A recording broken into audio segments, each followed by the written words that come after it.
This presentation is all about the dangers of lead paint in our homes and how we can get rid of it. I'm Bob Higgs with the Salt and Light Company of Burlington County. We're a nonprofit that helps people with special housing needs, and guess what? Everyone deserves to live in a safe and healthy home. Hey, let's chat about lead paint. Humans have been using this metal called lead for ages. It's pretty common in the ground and can be easily mined and shaped. The ancient Romans even made pipes out of lead to carry water. In fact, the word plumber comes from the Latin word for lead, plumbum.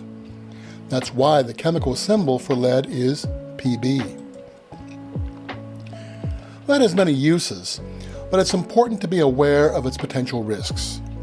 Some homes have lead pipes that supply water. When the water is constantly moving, the danger is lower. However, it's still recommended to let the water run for at least 3 minutes before using it, especially if you have concerns about lead exposure. The best way to ensure complete safety is to remove the pipes altogether. Did you know that lead was even added to wine because it tastes sweet? It was also used in gasoline to make engines run smoother, and guess what? Lead is even added to paint to make it look better and last longer. But here's the catch. Small children sometimes end up eating lead paint that flakes off surfaces because it's sweet. Over a century ago, a dentist in Australia noticed some strange behaviors in children.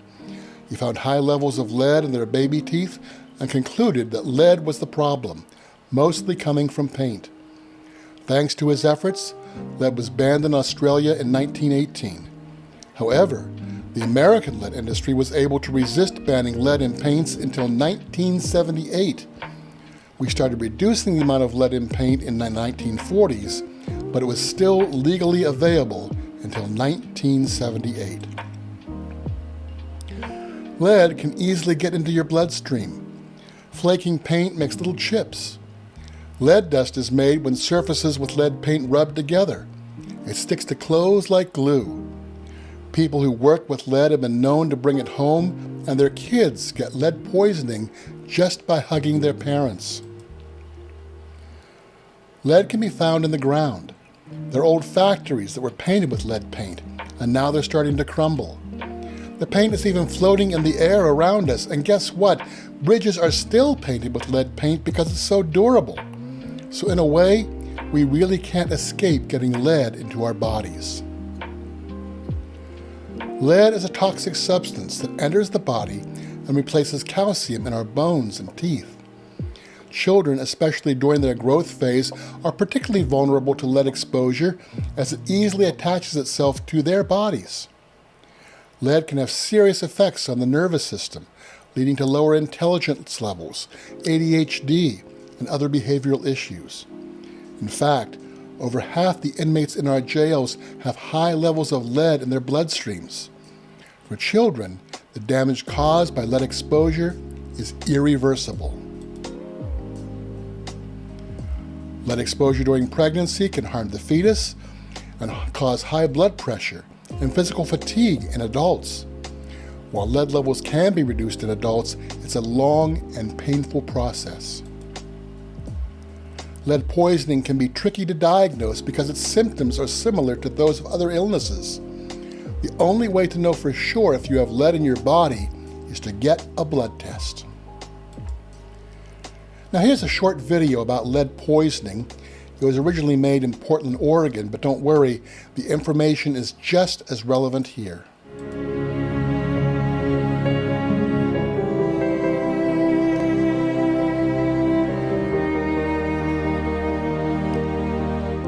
I just was recently in a house just a few days ago with twin 1.5-year-old boys. When I got into the home and did the walkthrough, I did find in their bedroom literally marks on the windowsill of the boys' room. More often than not, it's not that actually that causes the child's exposure. I've done, about 75 investigations a year over the last 3 years, but in this case, it did actually end up being a direct chewing of a windowsill surface. pigments and whatnot can have a certain sweet quality to them, which is apparently one of the things that attracts children to them. Children and adults can be exposed to lead if they're all living in the same house, but the children have a higher risk of getting toxicity from that. First of all, it gets absorbed a lot more than an adult does, and it gets absorbed more into the brain and nervous system. And their nervous system is still developing as well. So for all those reasons, they are at more risk of having damage.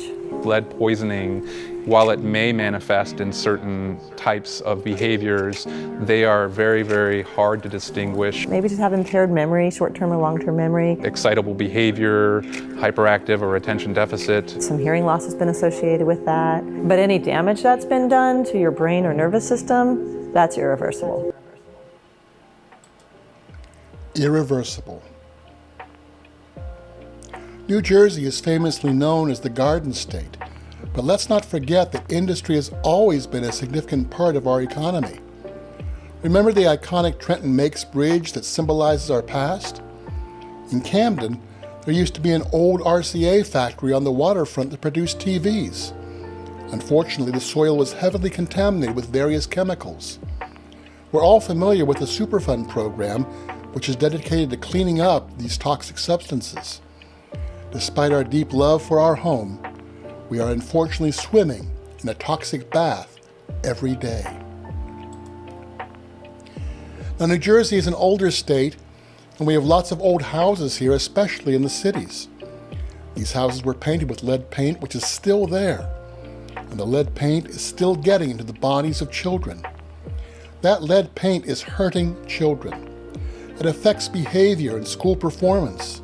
It is a major reason why standardized test scores in urban schools are less than they are in suburban schools. City schools are full of lead-poisoned children. Look at the slide. Lead paint is by far the most common source of lead exposure for children. Each year, more than 4,800 children in New Jersey are diagnosed with high blood lead levels for the first time. Here's a quote. If you were going to put something in a population to keep them down for generations to come, it would be lead. Dr. Mona Hanna-Attisha of Flint, Michigan said that well over 10 years ago. You might remember in Flint, Michigan, the city was contaminated because they ran their water through lead pipes. Hundreds and hundreds of people were affected by it, and still are. Look at the impact of lead poisoning. 7 times more likely to drop out of school. Kids with lead poisoning are 6 times more likely to be involved in the juvenile justice system.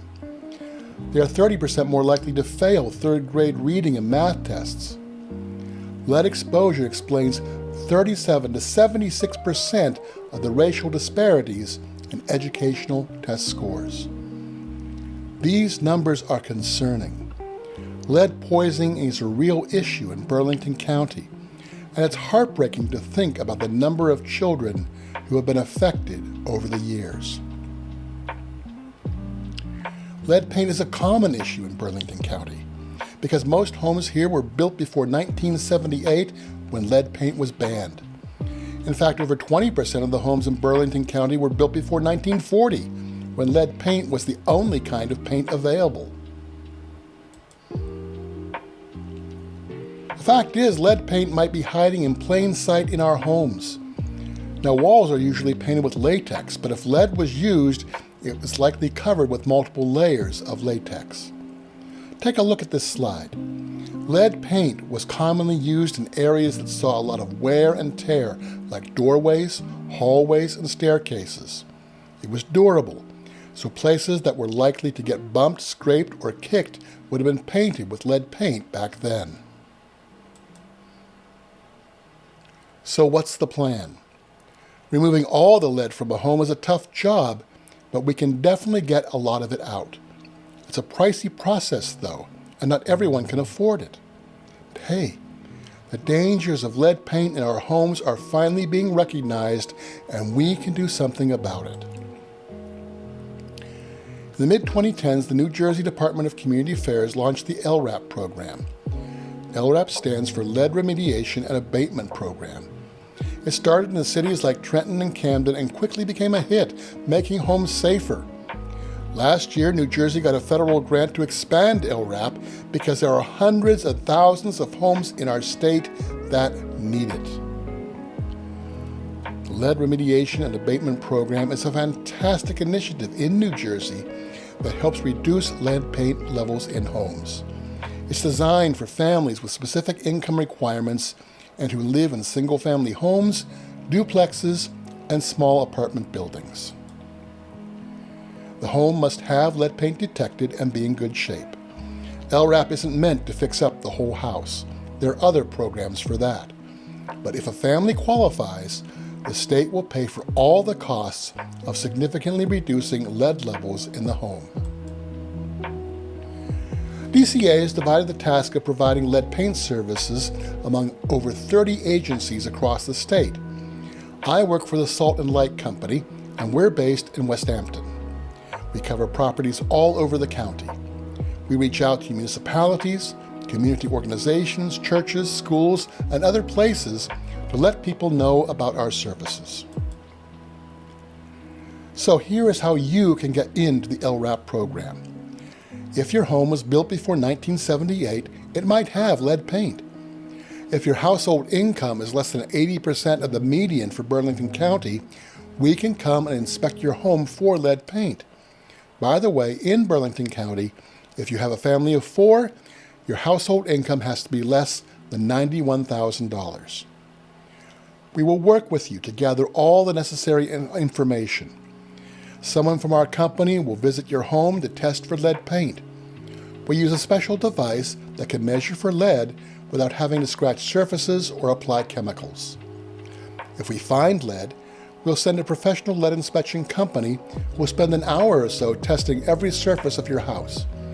They'll send the report to a contractor who's certified by the state to work on lead paint issues, and they'll do the actual work. But at all times, our agency will be there to monitor progress and answer any questions or concerns that you may have. If you're interested, just scan the QR code on the screen or look for it on flyers. It'll take you to a short online form where you just need to give us your name, email, and phone number. We'll send you an email with all the details about the program, including a link to the DCA website where you can register. If you need any help filling out the form, just send us an email and we'll be happy to assist you. When you log into the DCA portal, you'll be needing to share some details about your home and your income. DCA will confirm to us that you've registered on their website. We'll double check that you provided all the necessary income information. Next, we'll send a friendly representative to do a quick check of your home for any lead paint. If there's no lead, we're done. But if we do find it, we'll send a professional lead inspector to your home. They'll take over 200 readings all over your place. Then we'll make a list for a contractor to come in and fix the lead. Remediation usually involves sanding down the paint to the bare wood for repainting it. Sometimes the paint can be just wet sanded to a few layers. If there's a lot of lead paint, entire windows or doors may need to be replaced. But, you might wonder, won't all that work make a lot of dust? Yes, it will. However, before the contractor starts sanding or removing, they'll put up a plastic curtain from top to bottom to keep the dust from entering your home. Whenever they finish an area, they'll vacuum it with a HEPA vacuum to get all the dust. Then, they'll move on to the next place they need to treat. In most cases, you can stay in the home while the contractors are doing their job. Most jobs take from 1 to 3 days. A few homes will get an abatement. It's more thorough than remediation, but it only happens if there's a child in the house with lead in their blood. The Department of Health does the testing. Abatements cover everything in the house, and families might have to move temporarily while the work is done. If we have to move your family, we'll cover the cost. Once all the work is complete, the contractor will make sure that all the work areas are spotless and vacuumed. Then the professional lead inspector will come and check the areas where the lead was found. If everything looks good, you can get a New Jersey Lead Safe certification. Our company, Salt and Light, has a grant from the DCA to help only 100 homes in Burlington County. Unfortunately, however, half the spots are already taken. I highly recommend you apply as soon as possible. Right now, we can only manage about 3 homes a week, so even if you do qualify, it might be several months before we can start working on your home. So there's only one thing left to do. Pause this video, scan the QR code, and you'll be all set to qualify for LRAP. Let's make Burlington County a little safer for our children.